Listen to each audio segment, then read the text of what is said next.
Brian and Kenzie in the morning. And Chicago's alternative all day. Q101. Well, coming up in sports, tragedy in the NFL, and we'll get you ready for the Bears-Giants game, and also an update on the ESPN YouTube fight. Will you have ESPN and ABC7 this weekend if you have YouTube TV? We'll get you that coming up. But breaking news in the cereal world, General Mills has announced the new cereal lineup for January 2026. It will drop. It'll be for all of 2026, of course, unless one gets pulled off the shelves. I doubt it when you see these four new heavy hitters. Kenzie Case was very excited to talk about the cereal today. Oh, boy. He's salivating. He wishes they were available right now, but they're not. But let's go through them one by one, the four new General Mills cereals for January. Let's start with this one, which is a return, apparently. They call it the GOAT C, the greatest of all toast crunches of all time, returns. Cinnamon Toast Crunch Peanut Butter will be on shelves in January. Now, Cinnamon Toast Crunch alone, I've never had the peanut butter, so I didn't know it was a return on this one. The regular Cinnamon Toast Crunch is crack, for sure. You cannot. Oh, wow, okay. You can't sit down and not eat the whole box. I don't care. And it's a smaller box, too, to be fair. They're not those big family boxes. They have the smaller box Cinnamon Toast Crunch usually. But what's your take on that, Kenzie, on Cinnamon Toast Crunch Peanut Butter? Makes me happy. Okay. I like what I'm hearing. I love Cinnamon Toast Crunch, cinnamon and peanut butter. I mean, I don't think a mistake can be made in this arena, right? Got it. Case, your feelings? It's one that I'm willing to give a shot to. You know, as I've gotten older, I've learned that I enjoy a fruitier breakfast. I enjoy something. Just not actual fruit.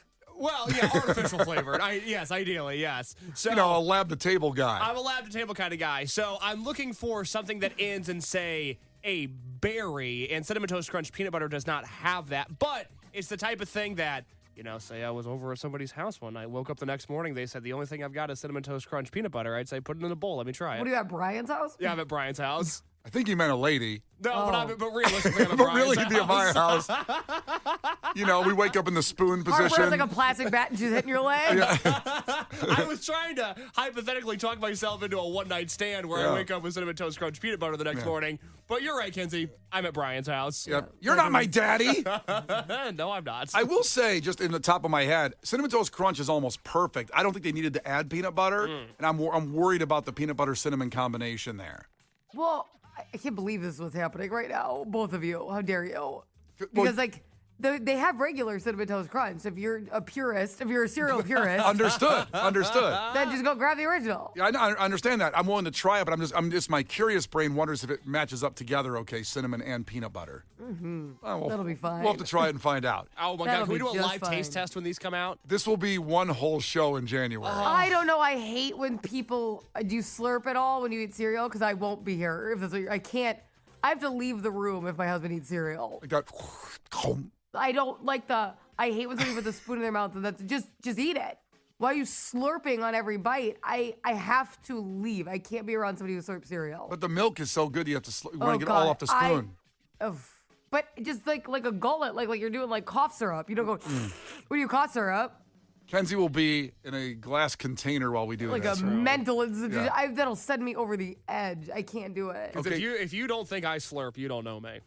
I know you slurp. You look like very slurpy. I don't know what that means. I look very slurpy. Messy. I get it. The thing is, I understood exactly what you meant. All right, General totally Mills, don't. January 2026. We will have a taste test whenever these are all dropped.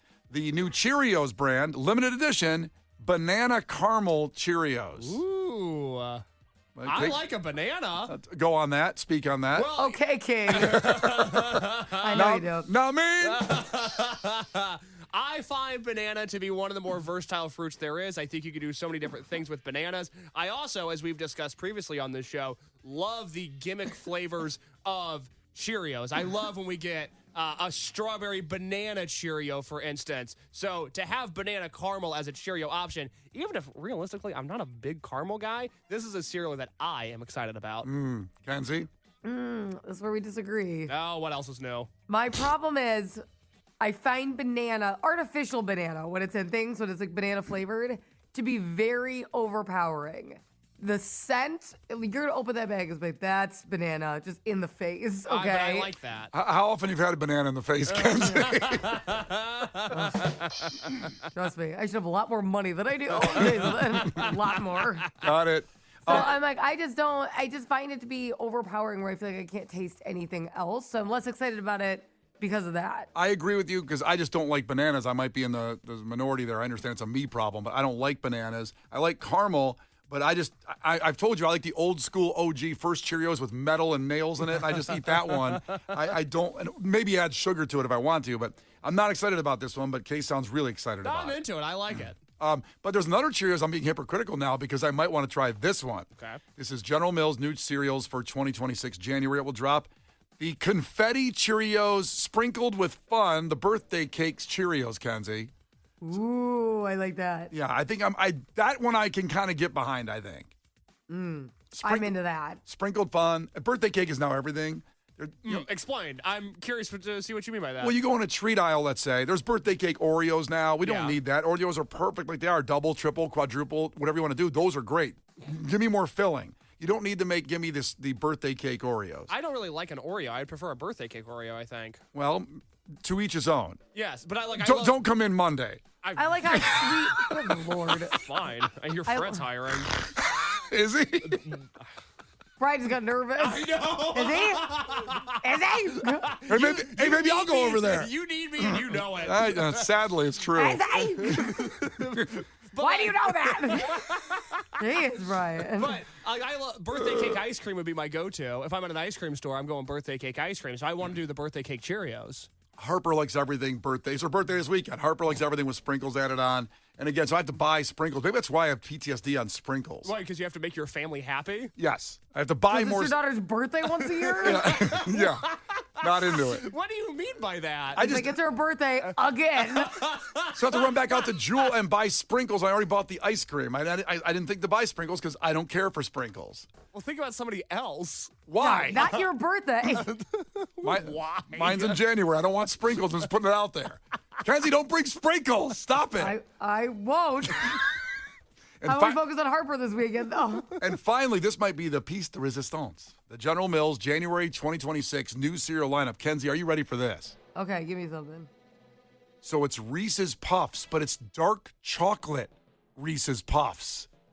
Ooh, I like that. I gotta say, the box looks fantastic. The box with the dark chocolate inside, like a Reese's peanut butter cup. Yes. Reese's Puffs alone are amazing. I didn't know you knew about Reese's Puffs. I for some reason, and I hope you don't take this the wrong way. Oh, I'm gonna take it the wrong way. I just assumed your generation didn't have that. Well, we didn't, but it's okay that I found it in my 30s. As he cries. It's right. I found it in my 30s and realized there actually is one or two things about my generation, the 90s kids, where you didn't get something right away and then you got it later and it was okay. You know what I mean? The 90s kids. You were born in the 90s. I wasn't born in the 90s, but I'm saying I was an adult in the 90s. Yeah. You don't get to say the 90s kids. But I was growing up You were in like the 90s. 37. I was not 37 in the 90s. I was a 90s kid. You know, I was an adult in the 90s. What are you talking? 90s kid? Yeah, I watched Saved by the Bell, and people go, "You couldn't have watched Saved by the Bell. You weren't a kid when it came out." I go, "It's okay. I was like 20. I was okay watching it then." 90. You don't get to say you're a 90s kid. Yeah, I do. Do I get to say I'm a 90s kid because I was born in 99? Yeah, you can say it too. Okay, all right. Because Do you understand why that doesn't help describe things then, though? But I was pretty immature. So, I watched Saved by the Bell. You were an adult in the 90s. I was an adult. I could drive a car. I could drink a beer. Yeah. You could rent a car. I could retire legally in the 90s. There you go. Dark chocolate Reese's Puffs. Coming out, sweet and crunchy corn puffs. All those cereals, January 2026. Can't wait to have a show where we eat them all. The Brian and Kenzie Show. On Q101. Brian and Kenzie on Q101. Coming up in 10 minutes, it's this is breaking news. Pretty powerful what's going on. General Mills announced the new 2026 cereal lineup, Kenzie. Now that's not debt and destruction like we're doing here in the facts. Wait do you hear the heavy hitters that are coming out January of 2026 in the cereal world? If you're a cereal person, or if you're not, you might become one when you hear these. And that's coming up in about 10 minutes. We'll get to that. In the meantime, we do facts that make your brain go. $18.6 trillion. And we wanted you to guess what you think that is. It's kind of bad. I would think it's terrifying. Kenzie guessed that it's the amount of money that's been taken from people that need it. I think that's how you phrased it. I And listen. I'm sorry, it was for the ballroom. My It's bad. not for the ballroom. You're somewhere. I am getting yelled at. I really don't know what's going on. I swear to God, I don't know what the ballroom is because there's some people really upset right now. I don't know what it is. It wasn't like to spread negativity. I don't know. I have seen it on my timeline a few times. The show's live. I'm on the spot. I've seen it on my timeline. I don't know. Believe her when she says that. Believe women. So for Believe real. women. Yes, support women. Women supporting women here. We support that Kenzie knows nothing. We believe I'm for real, man. You're on the spot. I'm like, I don't know. I've seen this a couple times. Let me test this one out real quick. Yep, believe it. Case guessed I it. heard you, though. Don't worry about it. Oh, yeah. You're seen.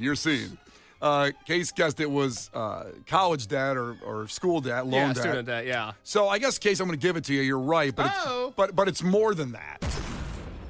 That sucks. It does. What $18.6 trillion is the household debt, which is a record from last quarter. So just general household debt in America now totals $8.6 trillion. And younger borrowers, 18 to 29, Case's people, are struggling the most with late payments. You got any late payments going on you want to talk about? Not that I want to talk about. It is terrifying when the phone rings, and we all get the robocalls and all that kind of crap, but when they leave a message, and then it's like, you have, $74.32. It's been brought to us, who I don't know who these us are, because you try to call them back and you can never settle it. And you call the people back you think you owe it to, and you can't settle it there either. So it's just out there in the ether of you having this debt, and it's very difficult to kind of get rid of it. Yeah, it's very scary. Very scary. Yes. I don't like that I have debt, but I do. Because I went to college. See, I went to college in the good old days when it cost a nickel. You handed the dean a $5 bill. You said, I'd like to go to college for 4 years, please. I'd like an education. Here's 5 chickens. Yeah. I'm stunned that I was able to go to college. I worked hard. I had a lot of several jobs, like minimum wage jobs, but pairing together several minimum wage jobs, my parents helped for sure. But I was able to at least get in the door with a lot of my own money, which I don't know. I don't think anybody can today. No, I always say it's why I have such great empathy for people my own age that are drowning in debt, because by the time I graduated college, I was working here. I went to school for a specific thing. I got a job in that field by the time I graduated. I've stayed at that job ever since. I should be the success story of what college can do for somebody, and I'm still $25,000 in debt. Ooh. That feels like a bad system. And I'm on the good end of that. I have less debt than most people, and I have a job in the field that I studied in, and I'm $25,000 in debt. Feels like that's a bad system. Yeah, you got to. And he's single, folks. If you want a piece of that. We can go through it here to calculate. This is actually Q3 debt. So I'm not sure if that means it's only calculating for that quarter, because that just ended, or we're in quarter 4 right now. So the mortgage debt is $13 trillion. Nothing to see there. I'm sure that's fine.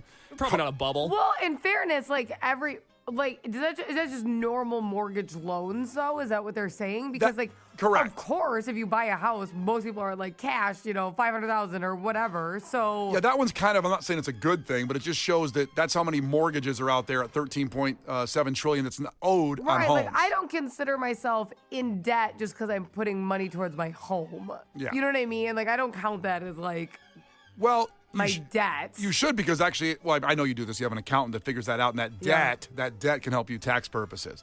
Now, this is the bad one, auto debt. Because cars don't increase in value unless you have a classic car or something. You're driving an Edsel down this Michigan Avenue. So auto debt is $1.6 trillion. That sucks. That's a bad debt. Student debt, Case's debt, $1.6 trillion as well. $1.6 trillion in college debt. Bad debt. Feels like we should change bad that debt. up a little bit. He points at Case. He said that, by the way. He said bad Just debt. to paint a picture, he pointed at Case and said bad debt. It's like I'm a dog. Bad boy.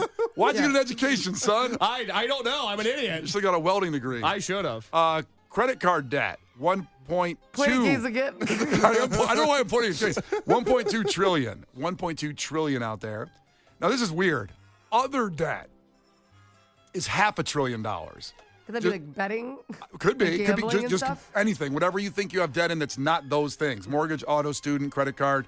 And to your point, Kenzie, about loans, we said it was $13 trillion in mortgage debt. There's another $500 billion in home equity line of credit debt, when you take the equity out of your home. So you think when you sell your home at the end of the day, oh, I'm going to make money because everybody's making money in their homes. Oh, wait, I forgot I took $100,000 out to just cover bills, and that equity's gone. So that's bad. That's bad debt too. Oh, shoot. Hold on. I was going to say something about that.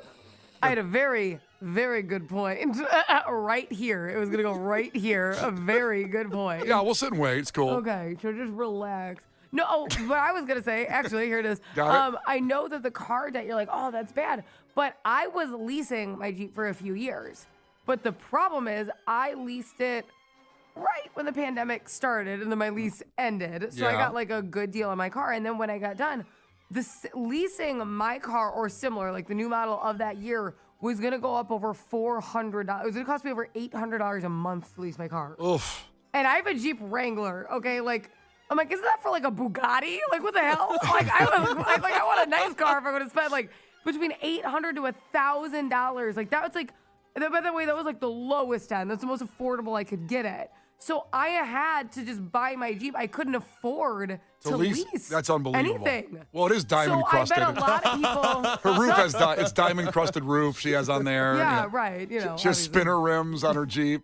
It was a Jeep Wrangler without any, like, nothing's heated. There's no push to start. Like, there's nothing like it's a normal one. No spinning rims? What the No, hell? nothing spins. No neon on the underneath. Yeah, the No. underglow. No, I couldn't get it souped up at all. She doesn't And have I a had lift to- kit on.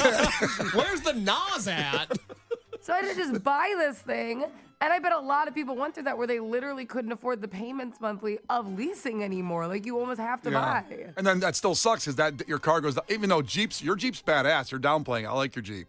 But buying it, still that's bad debt because it just goes down in value. Although, to your point in the pandemic, some people were saying, like, well, I'll pay like $80,000 for your Jeep. All of a sudden, they couldn't get a Jeep, so they would pay Right. for it. But those days are kind of over now, I think. I just for value-wise, because I have kids, so Tristan he's nearing 12. He's like over 11 and a half now. So I'm going to give him this car for his 16th birthday because it'll be paid off. Nice. And then he can have a car that's completely paid off. I'm not going to give him a brand new one to beat up because you're going to make mistakes and then it's fine. So it's like, that's how we're doing it. So he can have like my paid off car instead of buying a brand new one there. And then hopefully it doesn't kind of decrease in value because we drive a paid off one for years. That's good. I also can't get out of my head Kenzie pulling up in her Jeep on Monday, and it's got spinner rims, neon, and it's bouncing in the front because she put a lift kit in it over the weekend. I hit a bonus if that happens. You know that. Little weekend project for you. Yeah. We'll know if Kenzie had a good month or a good week on side hustling if she comes in with her Jeep bouncing. It hits the top of the parking garage. We'll look forward to that. We'll congratulate you. Well, be careful spending this weekend. Pretty big debt out there, but then again, who cares? We're all going to die in debt anyway. The Brian and Kenzie Show. On Q 101. The Brian and Kenzie Show. On Q 101. Brian and Kenzie on Q101. Case's movie review. It's 8 o'clock on Friday, and it involves an anniversary. We'll get to that in a second. But Jimmy checked in from Midlothian and said he was the one that recommended Dances with Wolves a year ago. He's ecstatic. He's got multiple people in Midlothian sitting back, listening, getting ready for your review case of Dances with Wolves. So let's get into it. For Christ's sake, tomorrow's the 4th of July, and we will be open for business. What country you from? What ain't no country I ever heard of? They speak English and what? Utah. Give me 2. Do you enjoy pain? Pain don't hurt. Wax on, right hand. Wax off, left hand. Now fry like bacon, you little freshman piggies! Fry! Fry! Playing football at West Canaan may have been the opportunity of your lifetime, but I don't want your life. Well, a lot of pressure for the Midlothians out there. Dances with Wolves released November 9th, 1990, the 35th anniversary today, or this weekend. Budget was $22 million, which I find low. I remember when this was made in documentaries about it, how the struggle Kevin Costner went to make this movie. It was his vision, his dream. But box office, $424 million. Damn. And that's monstrous for a 90s movie. Ooh. I can't believe that. So he made his money back. He owned the whole thing. So good for him. The film holds an approval rating of 87% on Rotten Tomatoes based on 131 reviews with an average rating of 8 out of 10. Dances with Wolves won Best Picture at the 91 Academy Awards, beating out Goodfellas, Ghost, and even others, some classics. So that was a hell of a year. Good Lord. And just a reminder, next week, in honor of all the recent string of heists, from jewels to high tops to chairs at restaurants, Case is going to do The Usual Suspects. 30th anniversary of that, too. We just passed that, so 1995, The Usual Suspects next week. What a movie that is, but let's stay with Dances with Wolves. You have a few weeks left before I make you watch a bunch of Christmas movies, so gear up, Case. Not a ton of Christmas movies in the schedule this year, let me tell you. They're coming at you fast. A few, but not a ton. Couple. All right, Case, you watched one of the longest movies you've watched, and you've made it very clear you don't like long movies. This is a cinematic masterpiece from Kevin Costner, but what's your take on Dances with Wolves? Well, let's start with the trailer like we always do. Oh, my goodness. Here it is, the trailer. Here's how they advertised that movie back in 1990. In a wild and unknown land, she taught him the language of a noble people. With courage and passion, their love grows stronger. My place is with you. But with the threat of a hostile world, it may never survive. I'll catch up. I'll catch up.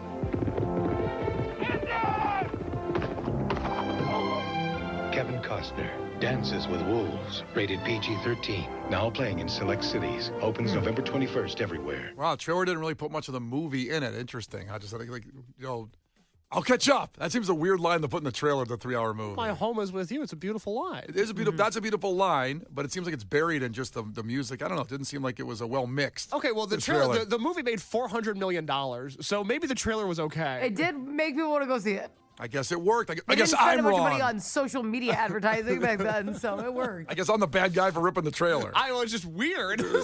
I like to judge these trailers. Okay, Case. Now, from a 26-year-old's perspective, obviously not born when this movie came out, what did you think of Dances with Wolves? I always say when this show veers into historical topics, when we go back in time, oh boy, that it's amazing that any of us are alive. Just the statistical improbability of the human race living as long as it has is utterly incredible to me. And on my lowest days, I try to just remember how incredible it is that I'm here.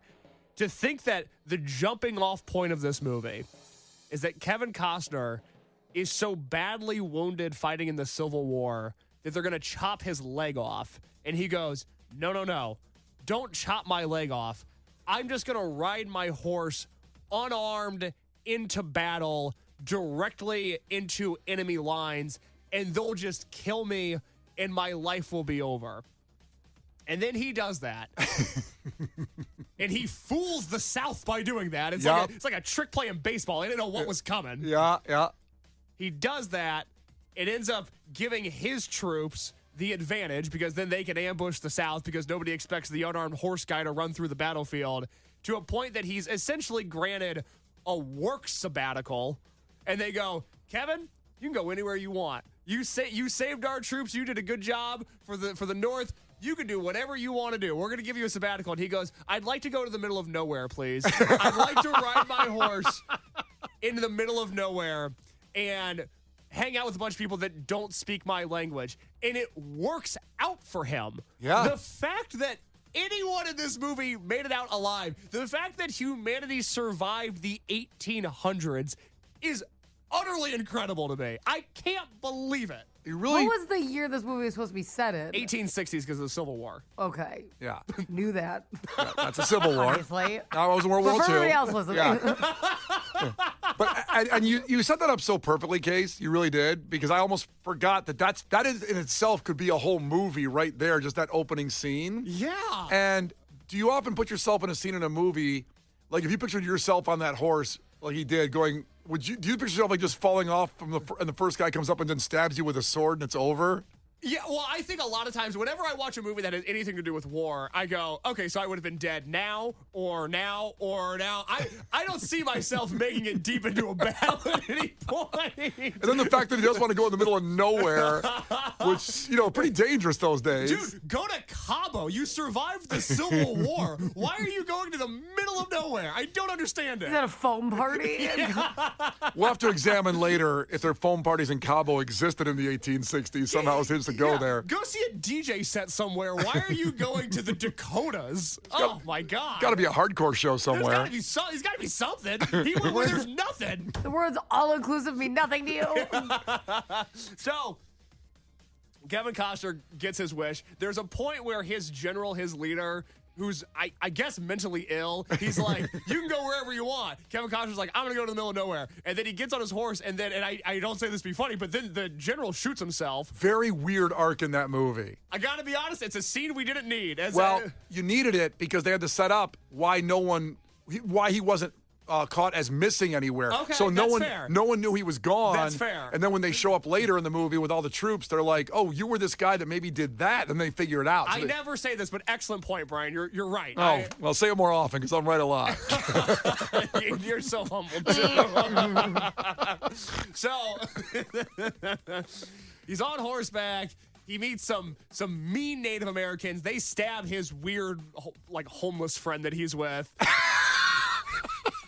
So he's dead. He was this guide out there, but he was like a weird homeless friend. He was like a weird homeless guy. Oh, man. And Kevin Costner keeps going because he gets out of that. And then he sees this white woman hurt, and he's like, all right, I'm finally about to have some more company on this trip. He nurses this white woman back to health. Turns out... It's really funny how he skipped a whole bunch of stuff. He finds his hurt white woman on the plane.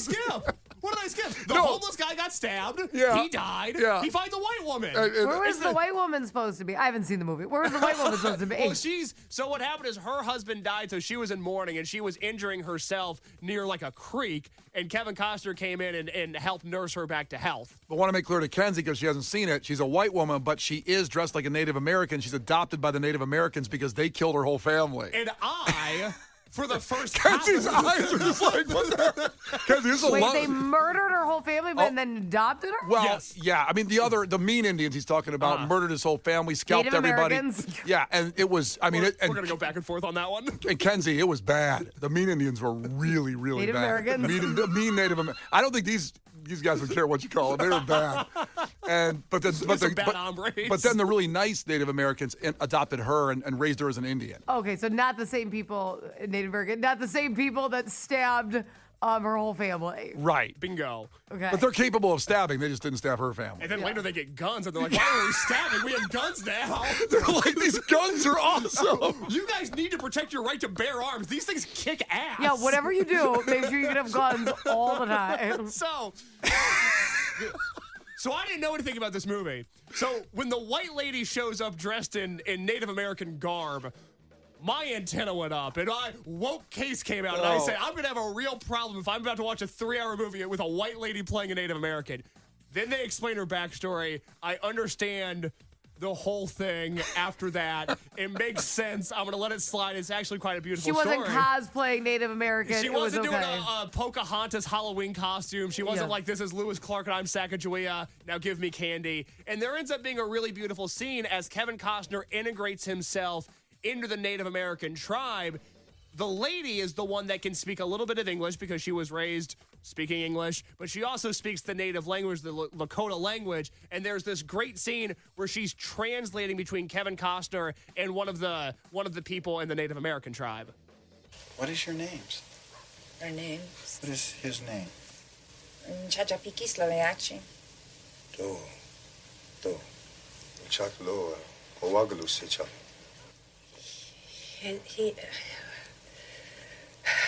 He kick. More kick? More kicking? Kicking. Bird. Kicking bird. Kicking bird. Zintka nagwaka. What is he? Is he chief? No. Takiyahu. Yanka. A holy man. So if you haven't seen the movie, that was a bit confusing. I don't know if anybody was translating. You're using that term loosely. If you haven't seen the movie, I bet that was confusing. In the context of the movie, it's a really beautiful scene about the power of words and language. Kenzie, she's trying to remember actually English, and then her what she's learned as a kid. 0 stars on the Yelp review for that translator, and I got good service. No, they got there eventually. And then her English gets better throughout the movie. Kevin Costner ends up learning the native language. It's really beautiful. It's also powerful because they're getting ready to go to war and kill the mean Indians, mean Native Americans. And Native Americans. And all he said was, wait, what are your names? I want to figure out your names first before we go to, you're going to kill people, might not come back, I might not see you again. You know what I mean? Very fair question. Very powerful. Very powerful. It's nice little names. People are I think I'd struggle with that when she's like, what'd you call me, bitch? I'd be like, what is your problem? And that is why you wouldn't have made it out of the 1800s. No. Yeah.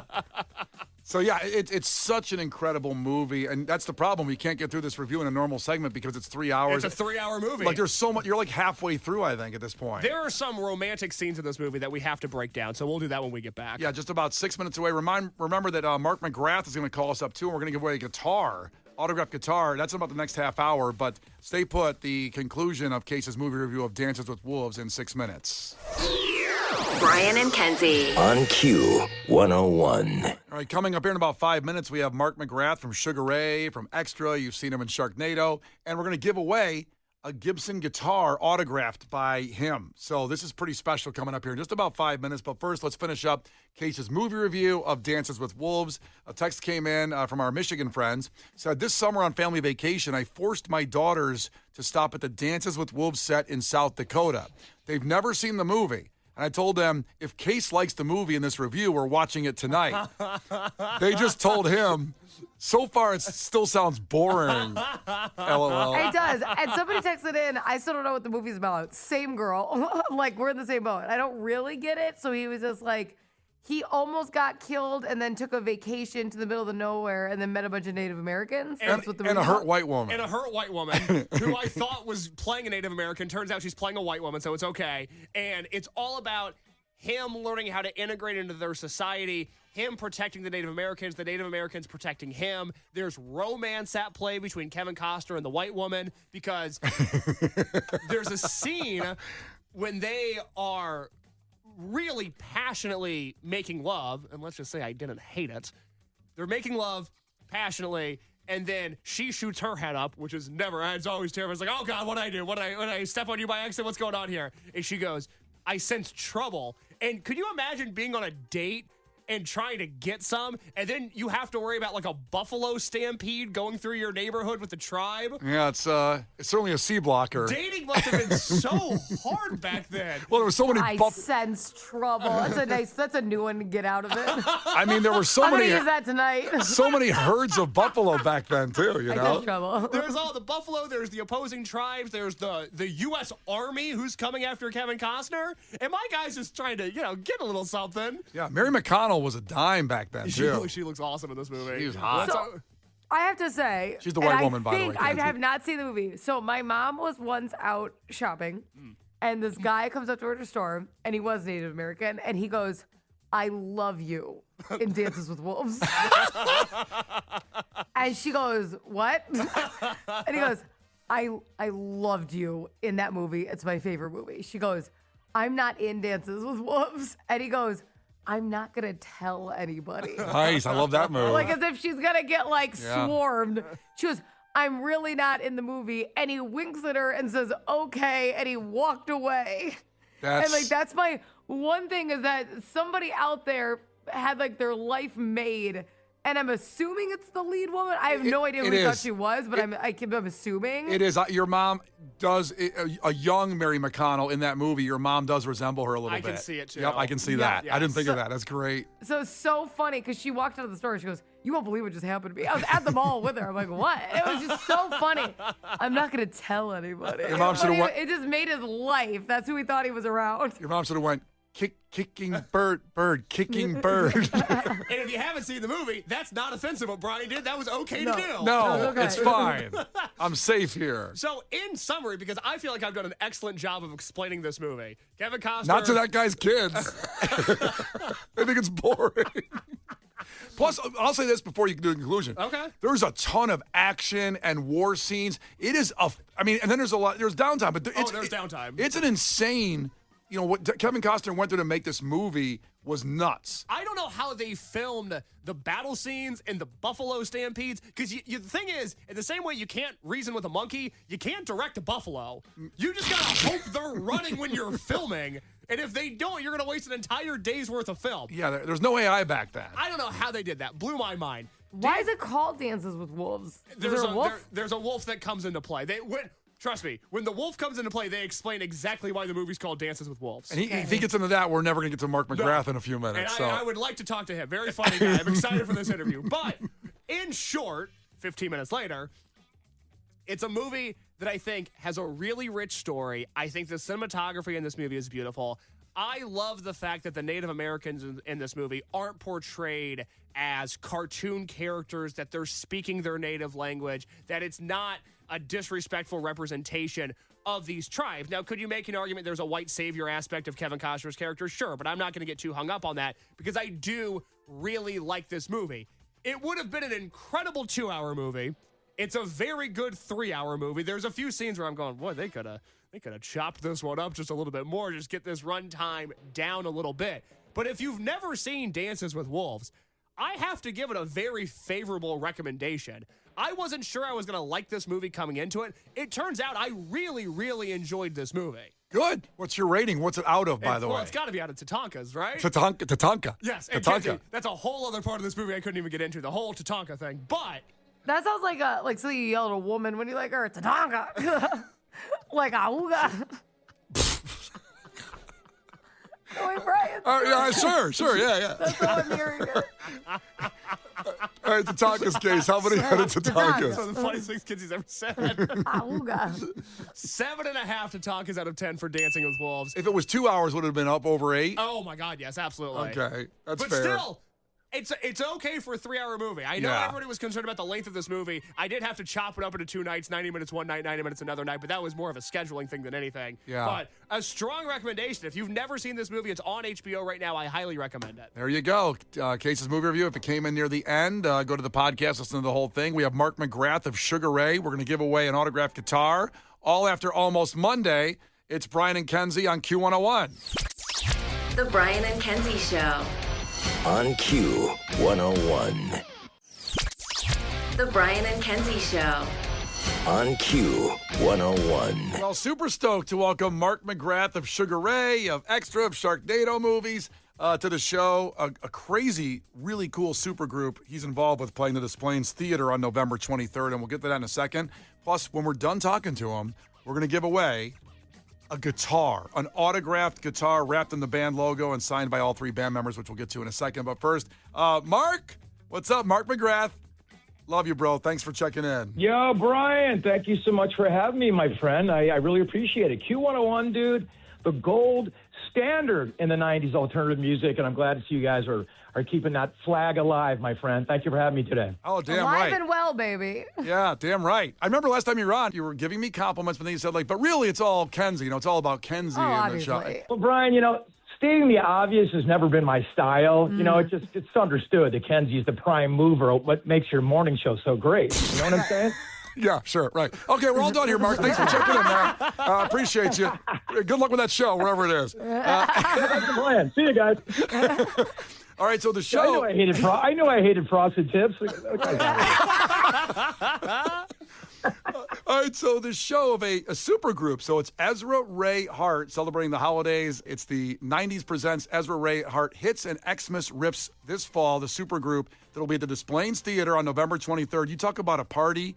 This is it, because you get all those bands. You get Mark McGrath, Sugar Ray. You get Better Than Ezra's, Kevin Griffin, and Tonic's Emerson Hart, all of their songs, your songs, and then some Christmas riffs, some special stuff in there. Did I describe the show right? You could have done it better, Ryan. You could not have done it better if I described it myself. And, it's funny.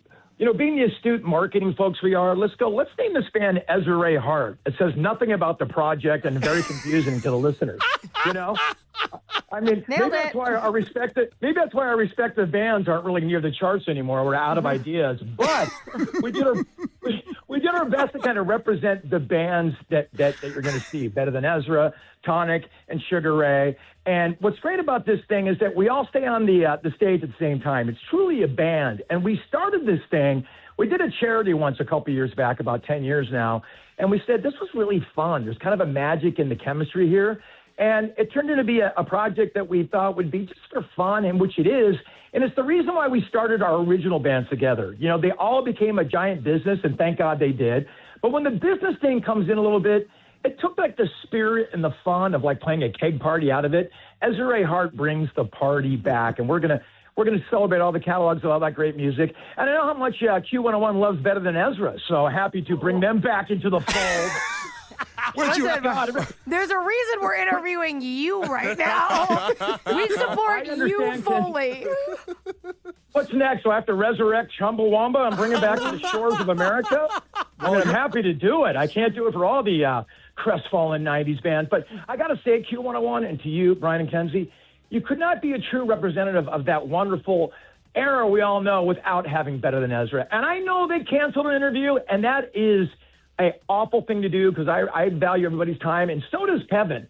They're the most professional band in the world, so I'd love to hear the backstory of that. I don't really know it, but I got to tell you, there's not a more professional band in the world, and so we're going to show it when we bring it back, and I'm grateful you guys let me on the Kevin's like, it was Ezra. Well, I'm actually stunned you know about this, Mark. It's gotten into the industry of this cancellation of an interview, so then basically we've canceled Better Than Ezra, but maybe we got it wrong. Maybe, like you said, Kevin sounds like a good guy. I know you wouldn't do anything with a guy you didn't like and respect, so Kevin must be a good dude.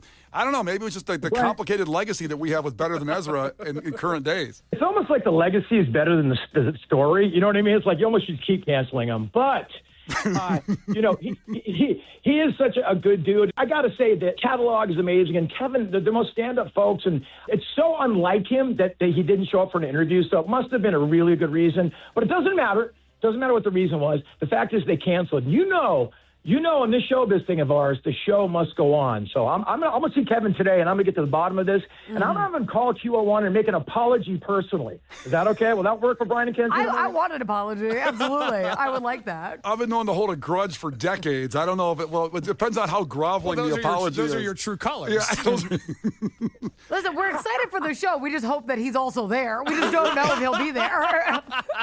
Yeah, you and me both, Kenzie, because that would be a real hole in the show if he doesn't show up. But I'm telling you, that show happens early in the tour, so I'm pretty positive he's going to be there.